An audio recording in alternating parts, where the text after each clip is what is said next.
Finally have some downtime. I think I have like 15 minutes till my next client. So I'm going to make this live about women and fear of food, particularly women over the age of 35, because that's when you can no longer mask your fear of food because it typically comes out in your body. So let's talk about it. Let me see if I don't know if I can share this to Facebook immediately, but maybe I'll just post it on Facebook. Okay, so I know what you're thinking. You're like, Coach Joe. That's what my athletes call me. They call me Coach Joe. Maybe you call me Joanna. I don't know. But they're like, Coach Joe, I don't fear food. I love burgers and fries and McDonald's and, sushi's not a whatever. Let me think of something else. Whatever. Wendy's and Frosties and pizza. And I'm like, yes. But that love is actually a reflection of the fact that you are afraid of food. Because if I say you need to have breakfast, lunch, and dinner every single day, and if I say you need to have a cup of rice with your lunch and 2 cups of potatoes with your dinner and some bread with your breakfast, a lot of people will freak out. But that's so much food. That's so much food. That's so much food. It's so much food. They start twitching, right? No judgment, because I've been there. So again, when I say anything that you guys ever see me talk about online is because I've experienced it myself, or I have clients who have experienced it. I'm never talking about something abstractly. So that is what happens. A lot of times when I say, hey, you need to eat a cup of rice with your dinner. How could I eat a cup of rice, babe? The same way you just stuffed your face with 3 slices of pizza that were 300 calories each, but because they're less food, you're okay with it. Okay, so now that you have the picture, let me go into a little bit of a history of this. For many, many years, we've been told that like 1,500 calories is this magic number, and that if you stay under or around that, your weight will never change. And the reason is because we've put this on magazines for years, and then, we've seen just advertisements for hundreds of years about eating less and moving more. And while that works to a degree, at some point it becomes less about eating less and more about what you're eating. And ironically for women, it typically involves eating more carbohydrates. And women are, for some reason, very afraid of carbohydrates. The problem with that is that as you get older, you still need hits of carbohydrates in your system in order to maintain a healthy body weight so your body doesn't run out of control. So you actually still need to have carbohydrates in some form at every meal. And there's the people who are like fasting, but what you'll notice about those people is that they binge a lot. They will binge eat a lot. People who are fasting will say, well, I don't eat breakfast. It's like, yes, babe, but I'm watching you eat. And you're binging when you're done. You're binging after your fast. Like you actually are. It's a fact. You are, the feeling is anxiety when you eat. And you are craving carbohydrates. So even if you're fasting, you still need carbohydrates. Your body will crave carbohydrates. And particularly if you are like on that perimenopause or menopausal part of your life, you will need hits of carbohydrates throughout the day to keep your hormones pumping. Like the answer is not going carnivore or going low carb. That doesn't work. And why this tends to show up later in life, because before you're 30, you can kind of get away with just starving yourself. You really can. I mean, and even up until your 30s, you can get away with starving yourself. And then all of a sudden your body says, we've been doing this for too long, and I'm going to need you to start feeding me or I'm going to put on weight. And the other thing that happens is because your estrogen and your progesterone and your testosterone and your cortisol and your insulin start to get all out of whack as you age, they start to rebalance in a different way. You actually need a different set of nutrients than you did when you were younger. And so you actually have to start eating. But because we are afraid of food, we will keep ourselves in a loop of binge and restrict and binge, and just say, well, I can't lose weight. No, you can actually lose weight if you eat the same amounts of foods that you do in healthy foods that you do in fast food or food that's not so great for you. So the first step is really being okay with eating more. Eating more doesn't even necessarily mean more calories. Yes, like that's part of it. That is definitely part of it. But eating more also means like the volume of food that you're eating and the quality of the food needs to be more. So if you're going to eat healthier, the volume's automatically going to be larger. You guys have all seen a photo of a slice of pizza, and then you've seen a plate full of chicken, rice, and veggies.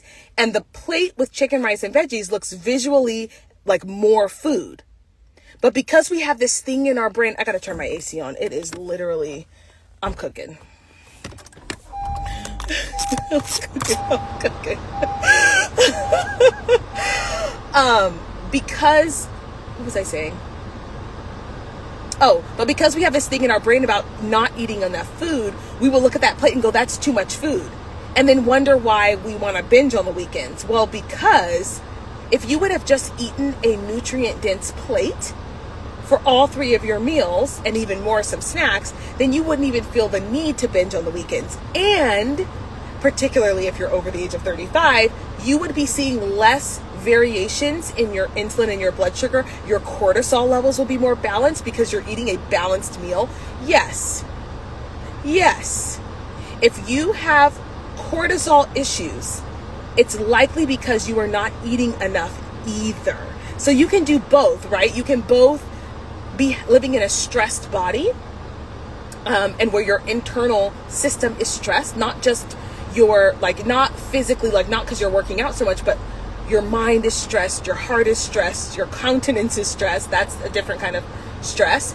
And if you're not eating frequently enough and eating enough, then your body is physiologically stressed because it's like, where are we getting these nutrients from? So having a fear of food is it's really important for us to get rid of that fear so that we can approach food as a nutrient system and a help system, and not a weight loss or weight gain or weight control system. And when you fear food, we fear food because we only look at it as if it's something to control our weight, and not as if it's something to give us what we need to function. And to piggyback off of that, a lot of the fear of food comes from like a fear of gaining weight or a fear of getting bigger. And oftentimes you will need to gain a little bit of weight to restabilize your hormones. And then once you stabilize your body and your entire system, your body will actually lose weight naturally. But until we get rid of that fear of food, we just stay in this cycle where we are restricting ourselves, and then we're binging and restricting and binging, and then we beat ourselves up because our body's not changing in the way that we want it to. Well, we have to do the thing. We have to do the thing, which is we have to change the way that we view food. So on a practical level, what that looks like is, number one, as I said before, hey, I have to look at food as something that is on my side. Like, food is not something that I have to battle with, right? I shouldn't be battling with food. I should be saying, okay, what is going to give me what I need to live a healthy lifestyle and to support my body? Okay, even though I'm scared, because a lot of us are going to be scared to eat breakfast, I should eat even though I'm not hungry? Yeah, babe, because if you're not hungry, I'm concerned for you. I'm worried because you're supposed to be hungry in the morning. So yes, please eat even though you are not hungry, because if your body is shutting down and saying, oh, we're not hungry in the morning, I'm concerned, I'm worried that something is not right. Things are not signaling in the morning, which means your body is probably shutting itself down. That's scary. So yes, eat 3 meals a day. And I think it will help too to just eat 3 smaller meals. You know, instead of, with a lot of my athletes, they're like, I don't eat. They're like, I can't eat before I do anything. I'm like, fine, have a protein shake. Is it ideal? No. But have a protein shake. At least have something in the morning to start your metabolism going. At least have something. And then we can work on, as you start to get hungry in the morning, then you can have a real meal. But have something. Start your day with breakfast. Then have a lunch, a complete lunch with protein, carbohydrates, fats, vegetables, fruit. Have a full lunch. Same thing with dinner. And yes, I'm going to say even if you're not hungry, because it's concerning to me when I hear that someone's not hungry. I think there's something wrong with their body. And there is, because it is very natural for you to have hunger. You're supposed to have hunger. And I know that some of you, when you're hearing this, you're thinking, oh my gosh, how can I do that? How can I eat 3 meals a day? That's a lot of food. I know that that's what you're thinking. But when you get over that hump of it's a lot of food, you'll realize a lot of us, even if you eat 3 meals a day, you won't even come close to overeating. Because if you're eating 3 meals a day of healthy food, it's really, really hard to gain weight on healthy food. It's hard to. So eating 3 meals a day will just start to help you become desensitized around food and portions and things like that. Because sometimes we're more concerned about the portions of the healthy food than we are about the unhealthy food. Because we actually fear healthy food. We don't know what to do with a plate full of vegetables and rice and steak or potatoes or veggies. We don't know what to do with that. But we go ahead and have 3 slices of pizza. Well, 3 slices of pizza is around 900 calories. I couldn't eat 900 calories in healthy food in one sitting if I tried. But you can actually spread that out between 3 meals of food, of actual healthy, nutrient-dense food that has minerals and vitamins and antioxidants that are going to support your entire system. So start with those tips where we're eating a breakfast, we're having meals with protein, carbs, and fats. We're not looking at food as something to just control the body, but rather you have to live on it. You have to live on food. So how else can I view food? It's something that is actually here to support my body.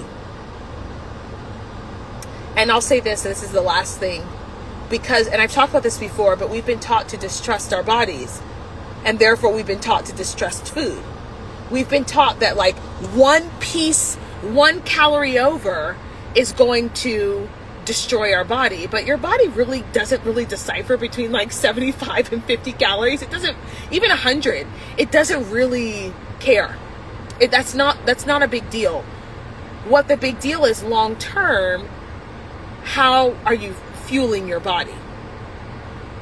And so we don't need to be too caught up in the finer details of nutrition. We need to be caught up in, okay, am I fueling my body properly? Am I giving it enough food so that it wants to turn the engine over?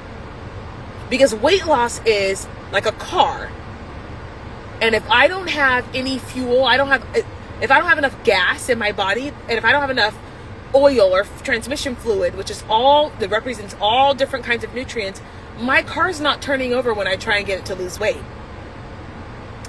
And if I don't wait long enough to get my body filled up, I'll be frustrated. And so what do? I put water in the gas tank, junk food, and I go, but I'm eating. Yeah, but you're afraid to put transmission fluid in the transmission. You're afraid to put gas in the gas tank. What else do you put in a car? Coolant. You're afraid to put coolant in whatever. You're afraid to put the fluid in the dishwasher. Do you see how many different things you have to put in a car? That's the fear. You're going, oh my gosh, but I don't want to have to eat a carb, and I don't want to have to eat a vegetable, and I don't want to have to eat fruit, because it sounds like too much, because that's the fear. That is the fear, is that I'm having to put this, that, and a third in my body. But those are the things that you need to have your body function. So anyway, I am almost at it's time for my next client. But anyway, hope you guys enjoyed this little live. Don't forget to nope, this is not YouTube. I was don't forget to share, comment, and subscribe. Maybe I'll put it on YouTube. But anyway, leave your comments in the comment section below, and I'll see you guys in the next one. Bye.